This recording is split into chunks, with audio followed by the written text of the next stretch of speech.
નમસ્તે વિદ્યાર્થી મિત્રો, ફરી પાછું ઓનલાઈન એજ્યુકેશન સિસ્ટમમાં સરસ્વતી ગ્રુપ ઓફ એજ્યુકેશન તરફથી હું જયેન્દ્ર સર આપનું સ્વાગત કરી રહ્યો છું.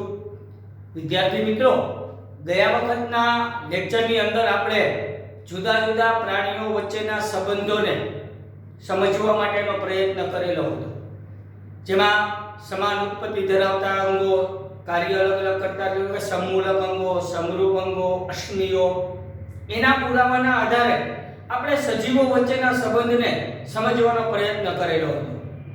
હવે બાળકો કેટલીક ઉદ્વિકાસીય બાબતોને હજી આગળ સમજવાનું આપણે ચાલુ રાખીએ છીએ. સૌપ્રથમ બાળકો, આંખની ઉત્ક્રાંતિ.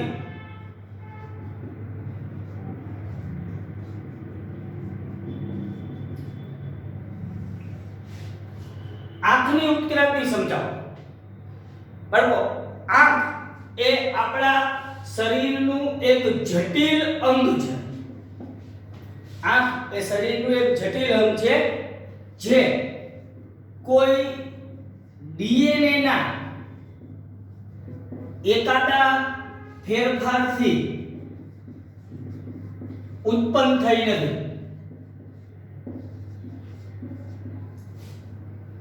બાળકો, એવું નથી બન્યું કે ડીએનએ માં એક ચેન્જીસ થઈ ગયો અને આંખ ઉત્પન્ન થઈ ગઈ. શરૂઆતના સજીવો તો આંખ ધરાવતા નહોતા, પણ આંખ ઉત્પન્ન કઈ રીતે થઈ? આંખની ઉત્ક્રાંતિ કેવી રીતે થઈ? તો આંખ એ આપણું એક જટિલ અંગ છે. એ કોઈ એકાદા ડીએનએ ના ફેરફારથી ઉત્પન્ન થઈ એવું નથી, પણ ડીએનએ માં ક્રમબદ્ધ, શ્રેણીબદ્ધ ઘણા બધા ફેરફારો થઈ અને આંખની ઉત્ક્રાંતિ થઈ એવું માનવામાં આવે છે. ડીએનએ માં ક્રમબદ્ધ લાંબા ગાળે પરિવર્તન થતો ગયો અને લાંબા ગાળે આંખ ઉત્પન્ન થઈ છે. એકાદું ડીએનએ નો ચેન્જ થઈ ગયો અને આંખ ઉત્પન્ન થઈ ગઈ એવું નથી. સૌપ્રથમ આંખ બાળકો, આંખની ઉત્ક્રાંતિ પ્લેનેરિયા, જેને તમે ચપટા કૃમિ કહો છો, એમાં આંખની ઉત્ક્રાંતિ થઈ ગઈ. આપણે પ્લેનેરિયા વિશે 9th માં પણ ભણ્યા જ હોય. એમાં આંખની ઉત્ક્રાંતિ હતી સૌપ્રથમ. બાળકો, પ્લેનેરિયાની જે આંખ હતી એટલી બધી વિકસિત નહોતી.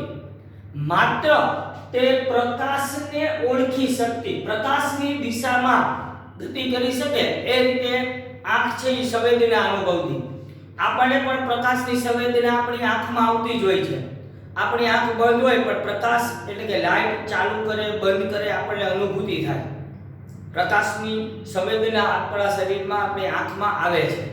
તો પ્લેનેરિયામાં જે આંખ ઉત્પન્ન થઈ ને એ આવી એક ટપકા સ્વરૂપે, જેને આપણે નેત્ર બિંદુ પણ કહી શકાય. નેત્ર બિંદુ સ્વરૂપની આંખ હતી જે પ્રકાશને ઓળખી શકે. સૂર્યપ્રકાશ અથવા તો બહારની પ્રકાશ જે દિશામાં હોય એ દિશામાં તે ગતિ કરી શકે. એનાથી એને કંઈ જોઈ શકે એવું નહીં, પ્રકાશને ઓળખી શકે એવી આંખની ઉત્ક્રાંતિ થઈ. પછી ડીએનએ માં વળી પાછા શ્રેણીબદ્ધ ઘણા બધા પરિવર્તનો આવ્યા. એટલે ત્યારબાદ ઓક્ટોપસમાં પૃષ્ઠવંશી પ્રાણીઓ, પછી પૃષ્ઠવંશી પ્રાણીઓ, મનુષ્યમાં, આમ ધીમે ધીમે તમામ સજીવો આંખની ઉત્ક્રાંતિ ધરાવે છે. જેમ જેમ લાંબા ગાળે ઉદ્વિકાસ થતો ગયો એમ આંખની જટિલતામાં વધારો થયો. બાળકો, આપણી આંખ, મનુષ્યની આંખ એ જટિલમાં જટિલ અંગ છે. જે તમે ભૌતિક વિજ્ઞાનની અંદર માનવ આંખ અને રંગબેરંગી દુનિયામાં અભ્યાસ કરી ગયા છો, તો આપણી આંખ જે છે એક અદ્ભુત અંગ છે. પણ સૌથી પહેલા આંખ, વિદ્યાર્થી મિત્રો, પ્લેનેરિયામાં ઉત્પન્ન થઈ હતી, જે નેત્ર બિંદુ કે ટપકા સ્વરૂપે હતી, જે પ્રકાશને ઓળખી શકતી અને પ્રકાશની દિશામાં વૃદ્ધિ પામી શકતી હતી. પછી કાળક્રમે ડીએનએ માં ઘણા બધા પરિવર્તનો થયા અને ઓક્ટોપસમાં, અપૃષ્ઠવંશી, પૃષ્ઠવંશી, મનુષ્ય, આમ ધીમે ધીમે બધા પ્રાણીઓમાં આંખની ઉત્ક્રાંતિ થઈ. તો અગત્યનો ટોપિક, સૌથી પહેલા આંખ શેમાં ઉત્પન્ન થઈ છે બાળકો? તો કે પ્લેનેરિયામાં. પછી ટોપિક છે પીછાની ઉત્ક્રાંતિ.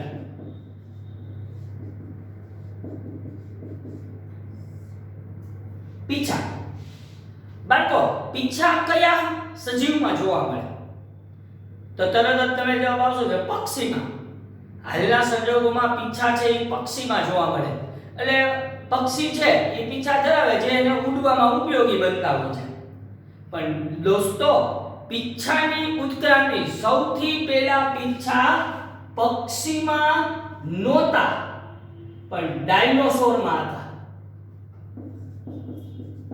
સૌથી પહેલા પીંછા ધરાવતા ડાયનાસોર હતા. પક્ષીની ઉત્ક્રાંતિ પક્ષીમાં પહેલા પીંછા નથી, પીંછા પહેલા ડાયનાસોરમાં હતા. ડાયનોસોરમાં પીંછા જે હતા બાળકો, ઈ એને ઉડવામાં મદદરૂપ નહોતા કરતા, ઉડવા માટે નહોતા, પણ ડાયનાસોરમાં પીંછા એને ઠંડીથી રક્ષણ મેળવવા માટે હતા. ઠંડીની સામે રક્ષણ મેળવવા માટે પીંછા ધરાવતા ડાયનોસોર હતા. પછી હજારો કરોડો વર્ષો બાદ ઉત્ક્રાંતિ થઈ હોય, ધીમે ધીમે પક્ષીમાં પણ પીંછાની ઉત્ક્રાંતિ થઈ, જે એને ઉડવામાં ઉપયોગી બને છે. તો પીંછા એ ડાયનો. હવે પક્ષી છે ઈ વિહંગ એટલે કે વિહંગ સજીવ છે, વિહંગ વર્ગનું સજીવ. ડાયનોસોર છે ઈ તો બાળકો સરીસૃપ છે. તો પક્ષી તમને હજી જોવા મળે છે, પણ ડાયનોસોર જોવા નથી મળતા. તો ડાયનોસોર છે ઈ પહેલા લુપ્ત થઈ ગયા છે. તો એવું કહી શકાય ડાયનોસોર ઈ સરીસૃપ વર્ગના છે. તો એવું કહી શકાય કે તમામ પક્ષીનો ઉદ્ભવ એ સરીસૃપમાંથી થયો હશે. એટલે સરીસૃપ હવે નથી, એટલે સરીસૃપના બીજા જીવો છે પણ ડાયનોસોર નથી, જેની પાસે પીંછા હતા. હાલના સંજોગોમાં પીંછા હોય એવા પક્ષી છે. તો પહેલા ડાયનોસોર હશે, પછી જ પક્ષી હશે. તો પીંછા ધરાવતા ડાયનોસોરમાંથી જ પક્ષી છે એમાં પીંછાની ઉત્ક્રાંતિ થઈ હશે એવું માનવામાં આવે છે. બાળકો, ડિસ્કવરી ચેનલનો જ્યારે આપણે અભ્યાસ કરતો હોય ત્યારે એમાં ઘણીવાર આપણને બતાવું છે કે ડાયનોસોર છે ઇઝ અલાઇવ, અત્યારે જીવે છે. પણ કાળક્રમે ડાયનોસોર છે એનું નાના પક્ષીમાં રૂપાંતર થઈ ગયું છે. એક સરસ મજાનો પ્રોગ્રામ હતો ડાયનોસોરનો ઉત્ક્રાંતિ સમજાવતો, કે એક પક્ષીની રચના એ ડાયનોસોર સાથે સરખાવી રહ્યા હતા. તો જેવી ડાયનોસોરની આંતરિક રચના હતી એવી જ રચના એ પક્ષીની હતી. તો આપણે એવું માની શકાય કે ડાયનોસોર છે એનું રૂપાંતરણ શેમાં થઈ ગયું છે વિદ્યાર્થીઓ? પક્ષીમાં થઈ ગયું છે. આમ પીંછાની ઉત્ક્રાંતિ એટલે પીંછા સૌથી પહેલા પક્ષીમાં નહીં પણ પહેલા ડાયનોસોરમાં જોવા મળેલા હતા, જે એને ઠંડીથી રક્ષણ મેળવવા માટે હતા. અને ત્યારબાદ પીંછા ધરાવતા પક્ષીઓ છે એ પણ અસ્તિત્વ ધરાવે છે. તો આપણે એવું કહી શકાય કે પક્ષીનો ઉદ્ભવ સરીસૃપમાંથી જ થયો છે. બાળકો, એક આપણને અશ્મિ મળી છે આર્કિયોપ્ટેરિક્સ. આ અશ્મિ છે ને બાળકો, ઈ દેખાવમાં પક્ષી જેવું, પાંખ છે, ચાંચ છે, એવી રીતે ઉડતા હોય એ પ્રકારની એની રચનાનું અશ્મિ આપણને પ્રાપ્ત થયું છે. પણ એની આંતરિક રચના તપાસવામાં આવી ને તો એની આંતરિક રચના તો સરીસૃપ જેવી છે. તો આ પણ એક પુરાવો છે, ઈ પણ સાબિત કરે છે કે ખરેખર પક્ષીનો ઉદ્ભવ સરીસૃપ જીવોમાંથી જ થયો હશે. ઓકે વિદ્યાર્થીઓ, તો પીંછાની ઉત્ક્રાંતિ સૌથી પહેલા કે પીંછા છે એ સૌથી પહેલા ડાયનોસોરમાં હતા, પક્ષીમાં નહીં. હાલના સંજોગોમાં પક્ષીમાં હોય છે. તો સરીસૃપમાંથી પક્ષીનો ઉદ્ભવ થયો છે એવું આપણે જાણી શકીએ છીએ. ઘણી વખત વિદ્યાર્થી મિત્રો એવું હોય છે કે અત્યારે આપણને અલગ અલગ સજીવો જણાતા હોય, આપણને એમ થાય આ સજીવો વચ્ચે કાંઈ સંબંધો નથી, પણ ભૂતકાળમાં એનો પૂર્વજ લાખો કરોડો વર્ષો પહેલા એનો પૂર્વજ એક જ હોય, એવું પણ બને. અત્યારે આપણે જેને અલગ અલગ જાતિ તરીકે ઓળખીએ એ જાતિનો પૂર્વજ એક જ હોય, એવું પણ હોય. તો પ્રાકૃતિક પસંદગી દ્વારા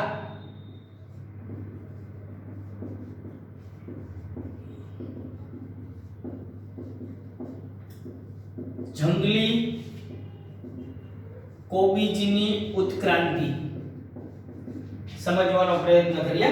પ્રાકૃતિક પસંદગી દ્વારા જંગલી કોબીજની ઉત્ક્રાંતિ. બાળકો, અત્યારે ઘણી વનસ્પતિની જાત એવી છે કે જેને આપણે અલગ અલગ વનસ્પતિ તરીકે ઓળખીએ છીએ, પણ જ્યારે એનો ઇતિહાસ તપાસવામાં આવે તો આપણને ખ્યાલ આવે કે ખરેખર એનો પૂર્વજ તો એક જ છે, જેમ કે જંગલી કોબી 2000 વર્ષ પહેલા ખેડૂતો જંગલી કોબીને ખાદ્ય, કોબીજ કે કોબી બંને એક જ થાય, ખાદ્ય વનસ્પતિ તરીકે ઉછેર કરતા હતા. જંગલી કોબીને ઈ ખાવા લાયક ખાદ્ય વનસ્પતિ તરીકે ઉછેર કરતા હતા. ત્યારબાદ એમાંથી ધીમે ધીમે કોબીજની ઉત્ક્રાંતિ થઈને કોબીજનો ઉપયોગ કરતા થયા. બાળકો ક્યારેય તમે કોબીજને ખેતરમાં ઉગેલું જોયું છે? તો બાળકો જોજો, ખેતરમાં જ્યારે કોબીજ ઉગેલું હોય તો તમને એવું જ લાગે કે ફૂલ છે, પુષ્પ છે. પુષ્પમાં કેમ ફરતી બાજુ પાંદડી હોય અને વચ્ચેના ભાગમાં એનો શ્રીકેસર ભૂકેસર ચક્ર આવેલા હોય, એટલે ફરતી બાજુ પાંદડા. સૂર્યમુખીનું ફૂલ તમે જોયું હોય તો વચ્ચે કાળા કલરનો ભાગ હોય, ફરતી બાજુ પાંદડીઓ હોય. તો કોબીજ એવું છે બાળકો, ફરતી બાજુએ બહુ મોટા મોટા પાંદડા હોય, વચ્ચે ઈ કોબીજનો દડો હોય. જે આપણે માર્કેટમાં શાકવાળા પાસેથી જે ખરીદીએ છીએ, ઈ જે કોબીજનો દડો છે એ વચ્ચેના ભાગમાં હોય, ફરતી બાજુએ તો બહુ મોટા પાંદડા હોય, ફૂલ જ લાગે આપણે જ્યારે ઉગેલું હોય ત્યારે. તો કોબીજ જે છે એનો ખાવા લાયક વનસ્પતિ તરીકે આપણા દેશમાં ખેતી થાય છે, બધા ખેતી કરવામાં આવે છે. પણ કેટલાક ખેડૂતોએ આ કોબીજના પુષ્પનો વિકાસ અટકેલો હોય એવી જાતનો વિકાસ કર્યો. એવું બન્યું હોય કદાચ કે ખેતી દરમિયાન કેટલાક કોબીજ છે એમાં પુષ્પનો વિકાસ ન થયો હોય. ખેડૂતોએ જ્યારે કોબીની ખેતી કરતા હોય ત્યારે પુષ્પનો વિકાસ ન થયો હોય. તો બાળકો ઈ જે પુષ્પનો વિકાસ નથી થયો તો એનો પણ ખોરાક તરીકે આજે ઉપયોગ કરવામાં આવે છે. ઈ જાતને આપણે બાળકો બ્રોકોલી કહીએ છીએ. બ્રોકોલી એ તમે ઘણા આપણે રેસ્ટોરન્ટમાં જમવા જઈએ તો સારી મોટી રેસ્ટોરન્ટ હોય એમાં એ બ્રોકોલીનો ઉપયોગ કરતા હોય છે. બ્રોકોલી એક પ્રકારનું ગ્રીન કલરના ફ્લાવર જેવી રચના, ફ્લાવર જ છે પણ આપણે ગ્રીન કલર, એને બ્રોકોલી કહેવાય. તો ઈ બીજું કાંઈ નથી બાળકો, જંગલી કોબીમાં જે પુષ્પનો વિકાસ અટકેલો, પુષ્પનો વિકાસ નથી થયો, ઈ બ્રોકોલી છે. તો આજે આપણે બ્રોકોલીની ખેતી કરીએ છીએ, જે પુષ્પનો વિકાસ, એક નવી જાતિનો જ વિકાસ થઈ ગયો બ્રોકોલી. તો એવી જ રીતે કોબીજના વંધ્ય પુષ્પ, જે પુષ્પો ફલન નથી કરી શકતા, આવા વંધ્ય પુષ્પ જે છે એની જાતનો વિકાસ થયો, જેને આપણે ફ્લાવર કહીએ છીએ. ફ્લાવર એ જંગલી કોબીના વંધ્ય પુષ્પો છે. જે પુષ્પો વંધ્ય છે, જે ફલન કરી શકતા નથી, એવા પુષ્પને ફ્લાવર તરીકે આપણે ઓળખીએ. તો આજે ફ્લાવરની એક અલગ ખેતી છે, કે ફ્લાવર અલગ. કોઈ એવું વિચારી શકશો બાળકો કે ફ્લાવરની ઉત્પત્તિ કોબીજમાંથી થઈ છે? હવે વિચારી, પણ આ એવું દર્શાવે છે કે એમાંથી વિકાસ થયેલો છે. કેટલાક ખેડૂતોએ કોબીના માત્ર ફૂલેલા ભાગનો ખોરાક તરીકે ઉપયોગ કર્યો, જેને કહેવામાં આવે છે કલરબી. તેનો આપણે બહુ ઉપયોગ નથી હોતો, તમારે ટેક્સ્ટબુકમાં એની આકૃતિ પણ આપી છે. કલરબી માત્ર ફૂલેલો ભાગ કોબીનો, એનો જ ખોરાક તરીકે ઉપયોગ થાય, એને કલરબી તરીકે. આજે કલરબીની અલગ જાત વિકસાવવામાં આવેલી છે. કેટલાક ખેડૂતોએ કોબીના ટૂંકા અંતરે આવેલા પર્ણોનો ખોરાક તરીકે ઉપયોગ કર્યો છે બાળકો, જેને કહેવાય છે કેલે. પાંદડા યુક્ત શાક, કેલે એટલે પાંદડા, ભાજી જેવા પાંદડા, કોબીના પાંદડા. તો આજે એ પ્રકારની ભાજીનો વિકાસ થયો છે કેલેનો. તો બાળકો અહીંયા તમે જોઈ શકો છો કે ભાઈ બ્રોકોલી છે, ફ્લાવર છે, કલરબી, કેલે, આજે આ બધી અલગ અલગ જાતિ છે. કેલે અલગ જાતિ છે, બ્રોકોલી અલગ જાતિ છે, ફ્લાવર અલગ જાતિ છે, પણ ઈ બધાનો પૂર્વજ તો કોણ છે બાળકો? જંગલી કોબી. એટલે આપણે એવું માની શકાય કે અત્યારે આપણે અલગ અલગ જાતિ દેખાડી હોય, પણ ખરેખર એનો પૂર્વજ કોઈ એક હોઈ શકે છે. એટલે જંગલી કોબીના પુષ્પનો વિકાસ અટકેલો છે એવી જાતિને બ્રોકોલી કહેવાય છે. જંગલી કોબીમાં વંધ્ય પુષ્પો જે છે એની જે જાત વિકસાવવામાં આવી એને ફ્લાવર કહેવામાં આવે છે. કોબીના ફૂલેલા ભાગનો જ ખોરાક તરીકે ઉપયોગ થાય તો એને કલર બી કહેવામાં આવે છે. અને કોબીના ટૂંકા અંતરે આવેલા પર્ણ છે એનો ઉપયોગ કરવામાં આવે એને કેલે એટલે કે પાંદડાયુક્ત શાક તરીકે ઓળખવામાં આવે છે. તો વિદ્યાર્થી મિત્રો, આવી તો પ્રાકૃતિક પસંદગી દ્વારા ઘણી બધી એવી જાતિ છે જે આપણે અત્યારે અલગ અલગ ઓળખીએ છીએ, પણ એનો પૂર્વજ એક છે. તો આ રીતે જ્યારે એના પૂર્વજ વિશેની ચકાસણી કરવામાં આવે ત્યારે આપણને એની જાત વિશે અથવા તો આપણને એના પૂર્વજ વિશે એમાંથી કઈ કઈ જાતનો વિકાસ થયો છે એના વિશેનો ખ્યાલ આવે છે. જો કે તમારે ઉત્ક્રાંતિના સંબંધો સ્થાપિત કરવા હોય ને તો એનો સચોટમાં સચોટ પુરાવો તો બાળકો ડીએનએ છે. ડીએનએ માં જે ક્રમિક પરિવર્તનો આવ્યા છે, આ પરિવર્તનો કેટલા આવ્યા, કેટલા પ્રમાણમાં આવ્યા, કયા ડીએનએ માં આવ્યા છે, તમે ડીએનએ ની સરખામણી કરી અને કોઈ પણ જાતિ વચ્ચેના સંબંધોને વધારે સારી રીતે જાણી શકો છો. તો અહીંયા વિદ્યાર્થી મિત્રો આપણું આ ચેપ્ટર છે એ પૂરું થાય છે અને આપણા બાયોલોજીનું લગભગ મોટા ભાગના ચેપ્ટર છે એ પૂર્ણ થઈ ગયા છે. તો ઉત્ક્રાંતિની સાચી સમજૂતી આપણને તો ડીએનએ દ્વારા જ મળી શકે. ડીએનએ માં જે પરિવર્તનો છે એ તપાસી અને સજીવો વચ્ચેના સંબંધો સ્થાપવા એ આપણને વધારે અનુકૂળ હોય છે અથવા તો વધારે સચોટ અને પરફેક્ટ સાચી માહિતી પ્રાપ્ત થાય છે. અહીંયા બાળકો આપણું આ ચેપ્ટર છે એ પૂરું થાય છે.